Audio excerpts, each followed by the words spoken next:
Kerajaan Jembrana, sebuah entitas bersejarah yang pernah menjelma megah di wilayah barat Pulau Bali. Dengan pusat kegiatan yang gemerlap di Bandar Pancoran, kerajaan ini tidak hanya menjadi pusat perdagangan utama di Pulau Dewata, tetapi juga menyajikan kehidupan sosial yang kaya warna.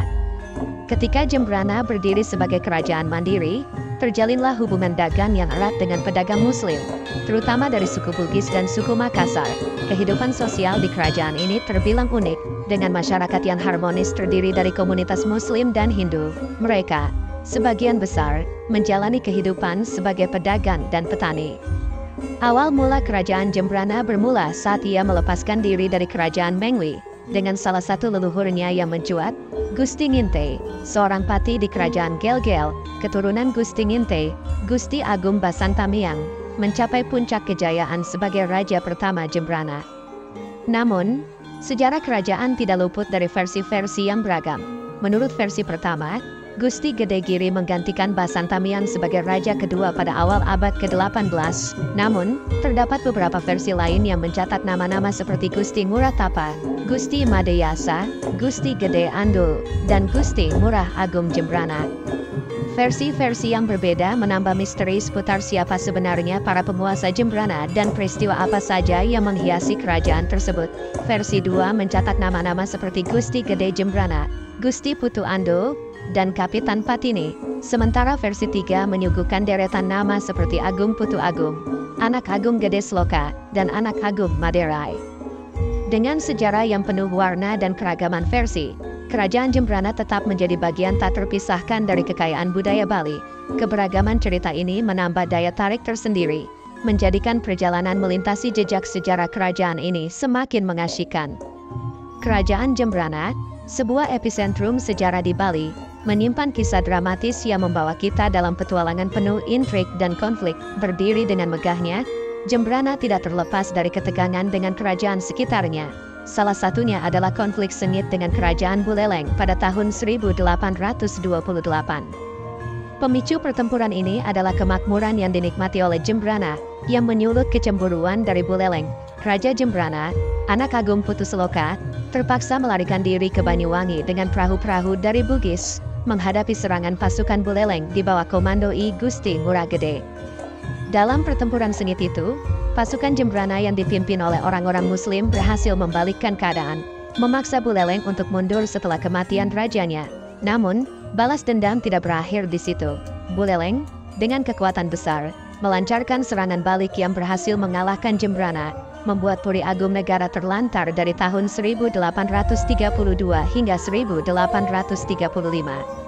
Pada tahun 1835, Buleleng mengajukan perdamaian, dan Raja Anak Agung Putu Seloka akhirnya dapat kembali ke Jembrana. Karena usianya yang sudah lanjut, Anak Agung Putu Seloka menyerahkan kekuasaannya kepada putranya, Anak Agung Putu Murah. Anak Agung Putu Raka diangkat sebagai wakilnya di Puri Gede Jembrana. Namun, kedamaian singkat itu terusik oleh sikap sewenang-wenang Putu Murah, yang pada tahun 1855 diadukan ke pemerintah Belanda oleh I Gusti Made Pasek.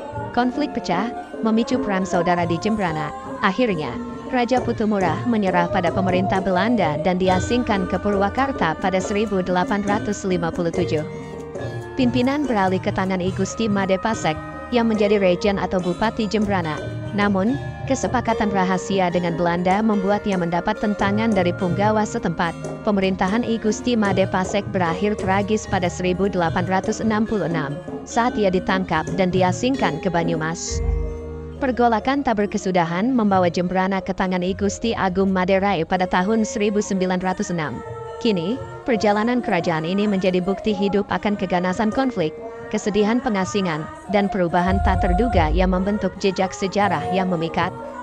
Dalam kerajaan yang dulu megah, kerajaan Jembrana menyajikan panorama unik kehidupan sosialnya, di mana komunitas Muslim dan Hindu hidup berdampingan tanpa ada gesekan.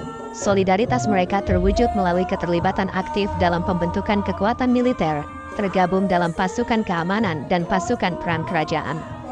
Tak hanya pada ranah militer, Masyarakat Jembrana juga menjalin kerjasama erat dalam pengembangan perdagangan.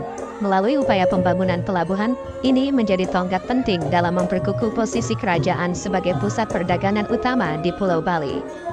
Salah satu keunikan yang melekat pada kerajaan Jembrana adalah penerapan sistem pembagian kelas sosial yang terinspirasi dari kerajaan Majapahit.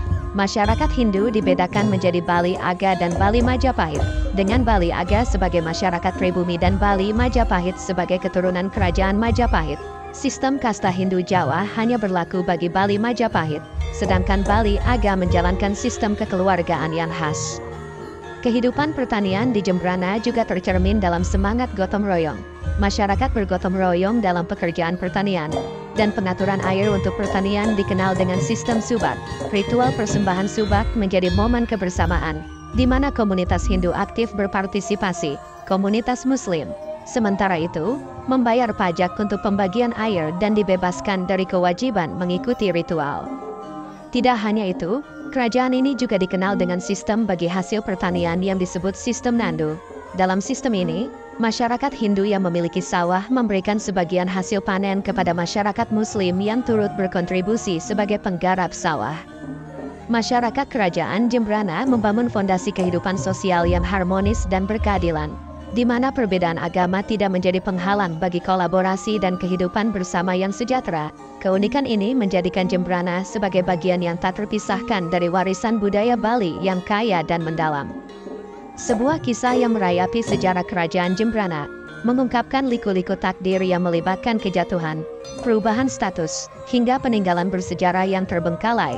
Kerajaan ini, seperti banyak kerajaan di Bali lainnya, tidak luput dari kendali Belanda, dan nasibnya berubah menjadi suap raja. Periode takluk oleh Belanda membentuk jejak masa lalu yang membayang-bayangi kerajaan Jembrana. Penurunan status menjadi suap raja terus terjadi sepanjang masa, melalui gelombang zaman, mulai dari era Jepang hingga masa kemerdekaan Indonesia dan pemerintahan negara Indonesia Timur. Namun, takdir berputar pada tahun 1958 dengan dikeluarkannya UU Nomor 69 Tahun 1958 yang mengangkat Jembrana menjadi daerah tingkat 2 sejajar dengan kabupaten, menandai transformasi signifikan menuju keanggotaan dalam pemerintahan Indonesia. Meskipun perubahan status menggiring Jembrana menjadi kabupaten, namun salah satu peninggalan megah dari kerajaan ini tetap bertahan, Puri Agung Negara Jembrana. Saat ini, sayangnya, keadaannya terbengkalai, menimbulkan nostalgia akan masa gemilang yang pernah dicapainya. Puri, sebuah istana tradisional di Pulau Bali, menjadi saksi bisu perjalanan bangsawan. Dalam sistem Triwangsa atau kasta, Puri menjadi tempat tinggal para bangsawan ksatria. Raja Jembrana keempat I Gusti Agung Sloka memiliki peran besar dalam menciptakan Puri Agung Negari di negara Jembrana, yang juga dikenal dengan sebutan Puri Agung Negara Jembrana, kota negara, yang diposisikan sebagai pusat pemerintahan, ekonomi, dan budaya sejak tahun 1830, menjadi kota istimewa sebagai kedudukan istana atau Puri Agung Raja. Sebuah kisah yang merayakan keberanian dan perubahan. Puri Agung Negara Jembrana menerangi kisah sejarahnya sendiri yang mempesona.